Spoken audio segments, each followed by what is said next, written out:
Hi guys, welcome back to my channel. If this is your first time here, thank you for stopping by. My name is Cami and I am the owner of Alottle Tumbler Tutorials. Today we're going to go over 3 separate ways of how to put glitter on your tumbler. Lots of people have different ways or their favorites, and I don't think that there's a right or wrong way, but I did a little bit of research and wanted to bring you 3 separate ways just in case you wanted to try them all and figure out which way works for you. All of that said, let's get started.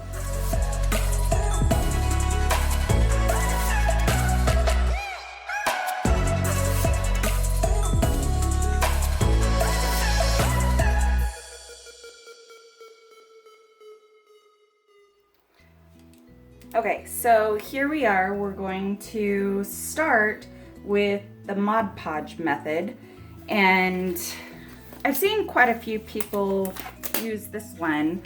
I put a glove on just so that I'm not getting like Mod Podge on my hand and then glitter on my hand, and then it's a big old honking mess. So I just pour a little bit in a cup.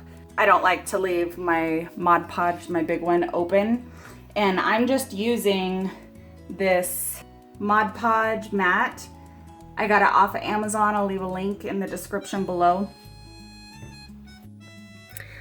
Alrighty, so we are going to start with a 20-ounce tumbler from Makerflow that I have sanded and washed and spray painted claret wine, which is a satin spray paint from the Rust-Oleum 2x line. I let that dry for 1 hour before coming in with the Mod Podge. So when we're doing our Mod Podge, you want to make sure it's a kind of a heavier coat, and you want to make sure you get every single bit of the area you're going to glitter. And the reason you want to do a heavier coat is you don't want it to dry before you get the opportunity to get that glitter on there. So here I'm just going around and I'm trying to get as even of a coat as possible and as smooth of a coat as possible. If you're not getting a smooth coat, be it with Mod Podge or epoxy or whatever you're going to use, you're going to see those lines after you put your glitter on it. So like if you have lines in your Mod Podge here that you don't smooth out and then you put your glitter over the top of it, you're gonna see those lines from the Mod Podge kind of showing through that glitter. So you want to make sure that you get it pretty even. So I'm going through and I'm trying to clean up the rim there. Just making sure I get as smooth and even of a coat of Mod Podge as possible. Alrighty, so now we're going to move into glittering. I am going to be using Dr. Sparky, which is a fine metallic glitter from Grateful Glitters. So I'm going to start with getting the very bottom and kind of rotate, hitting right at that rim as I rotate to kind of let it fall right in those little crevices on the bottom. And then after I do that, I'm going to move to where the bottom meets the side and go about 1/2 inch to 1 inch, really heavy coverage right all the way around that tumbler. And then I'm going to move up here to the top and do the same thing. You're going to want to hit those rims first because they're what dries the fastest, so you want to get to those as quickly as possible. Then we're going to move into glittering the sides, and I just kind of take my time here and go up and down, trying to let it, I've got my cup tilted probably about a 45-degree angle and just kind of letting it cascade down the cup. And I go over it a couple times just to make sure that I didn't miss any spots. And sometimes I'll wait for like a couple of minutes and then come back in just to make sure that I've got a good coat of glitter. You definitely want to make sure that as much as humanly possible, you don't have to go in with a second coat. If you guys do have to go in for a second coat to fill in any bald spots that may have been missed, or maybe the Mod Podge dried too fast, then you're just going to want to let this dry for an hour, maybe 2 hours, and go back in with a brush and kind of dry brush off all the loose glitter. That way you're not clumping up your Mod Podge brush when you go in for a second coat. And then you're just going to spread your Mod Podge all over this glitter, just like we did on the cup itself, and go back in with a second coat of that glitter. You're gonna wanna let that dry for another hour, maybe 2 hours, depending on your humidity, heat, all of that. And I don't usually put it on my turner to dry. I just set it up on my drying rack and let it do its thing. Okay, so after it has dried for the 1 hour, be it in between the 2 coats of glitter or after the second coat of glitter, you want to take a dry brush and just kind of loosely brush off any of that excess glitter. You can always pick it up and put it right back in your bottle. That way we're not wasting any glitter. But after you dry brush, I take a clear matte spray paint from Rust-Oleum and just kind of seal that glitter in to make sure it's not going to migrate anywhere. With one color, it's not as big of a deal, but when you get into multiple colors or ombre, that's when it gets a little more necessary. But you're going to let that spray paint dry for about an hour, and then you're ready to move on to epoxying your cup. Alrighty, so on to method number 2. We are starting with another 20-ounce tumbler from Maker Flow that has been sanded, prepped, and spray painted white with 2 times Rust-Oleum. And other people had said that they had used Loctite or Gorilla Spray or something like that. I had the spray adhesive from Elmers, so that's what I used here. I admittedly have never tried this method before, but wanted to make sure that I included it in this video just as an alternate resource for people. So I just went around and gave it a really, really healthy spray coat, and I paid attention to like the rims and the bottom just to make sure that I got everywhere. Alrighty, so here we are back inside, and we're going to use this beautiful holographic glitter from Grateful Glitters. It's called Glass Slipper. Oh my gosh, it's one of my favorites, you guys. So I didn't really super fast rush in. This is one of those repositionable, kind of like the tack it over and over, which now that I think about it would probably work as well to adhere glitter. Anyway, I just like before, I start off at the end and really kind of let it fall into those crevices, get up on that rim. Now we're at the top rim, just going around to make sure we got really good coverage. I'm not as concerned about the drying on the sides. Like I said, this is a repositionable glue, the spray adhesive. So I'm not super worried about it drying or anything like that. I'm just going around and kind of letting the glitter cascade down, trying to get a full coverage glitter. If this wasn't for a customer cup, I probably would have done a different color to show you guys, just because this one's kind of hard to see once you dump the excess glitter off of it. It's really, really fine. But it's for a customer, so that's what we're doing. Anyway, going around, and I did go around a couple of times just to make sure that I got glitter into every little nook and cranny, and got the best coverage I absolutely could. So look at it, it's so pretty. Just making sure I get the excess on the bottom again. Alrighty, so finishing up here, and then after I get this done, like I said, there's not really any dry time, but I did let it dry for probably about an hour.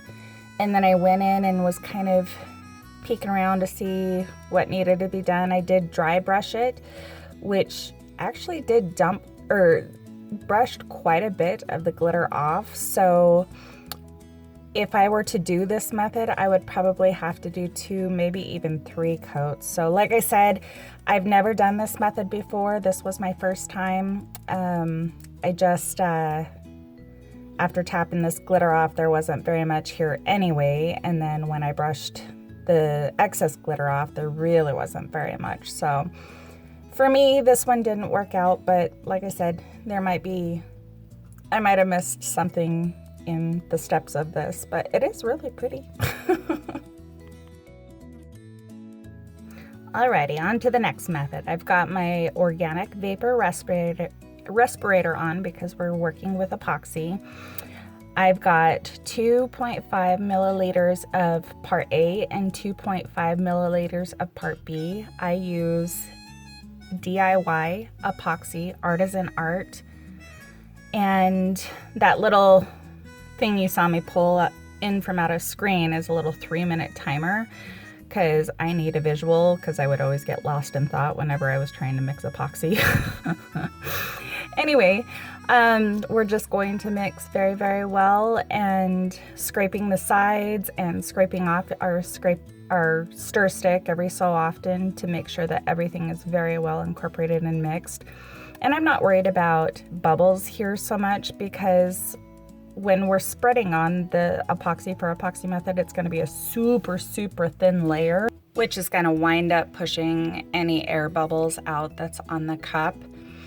So we're just going to finish mixing up our epoxy, and then we're going to take, I have this little pumper bottle with 91% alcohol in it, and I just put some on a paper towel and then wipe off that coffee stir stick so that it's all ready to go for next time.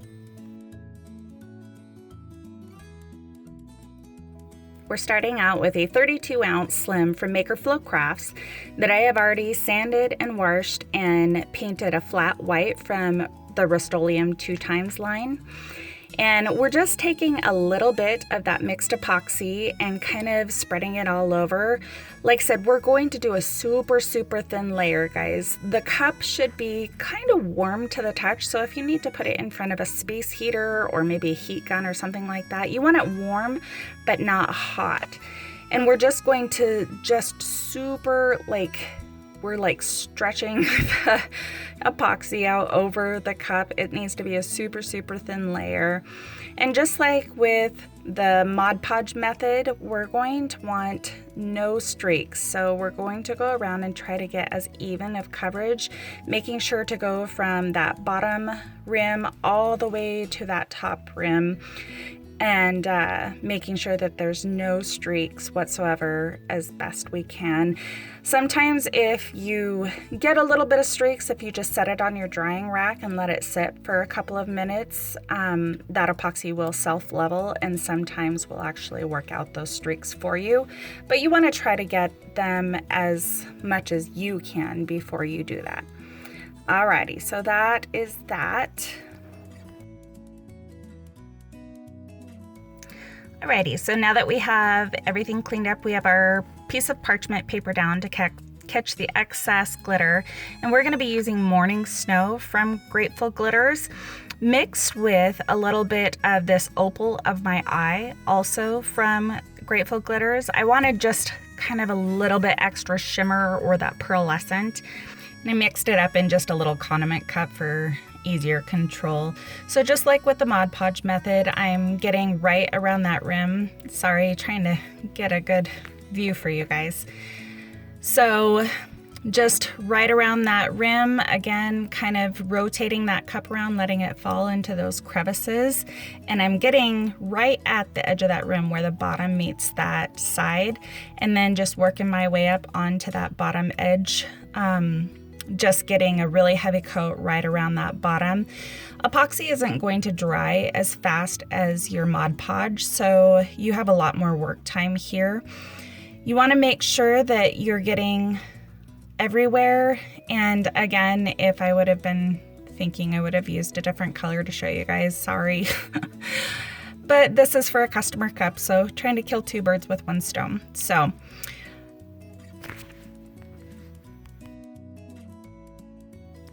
and I didn't mix up a ton here, so I'm just, a couple of times you'll see me do this. I just dump it back into the condiment container so I don't have to waste any glitter. But just continuing around the cup to make sure that we get a full even coverage all the way around. And when I was spreading on that epoxy, you want to make sure that you have a good amount, but not so much that it's going to like soak in your glitter and leave patchy spots. You want it a super thin layer so that it's basically just enough to get that glitter to stick to your cup. As we're finishing up glittering here, I'll just let you know that when I'm done with this glittering, I will tap it off with my scissors and then to be able to get all the excess glitter off that I can now. And then if I feel like there's any spots that I need to go through and re-glitter, I'll go around again with this glitter and then tap it off again. And then again, I don't put it on my turner to cure. I just put it up on my drying rack. There's not very much epoxy on here, so it's not like it's gonna drip off or anything like that. So then I'll put it up on my drying rack and I let this dry for about 2 to 4 hours before I come back in and go forward with epoxying my cup. This here is my preferred method of putting glitter onto a cup because of the extra work time. But that about wraps it up. So please like, subscribe, and hit the bell notification so you don't miss any videos that we put out. And thanks for watching. Have a great day, guys.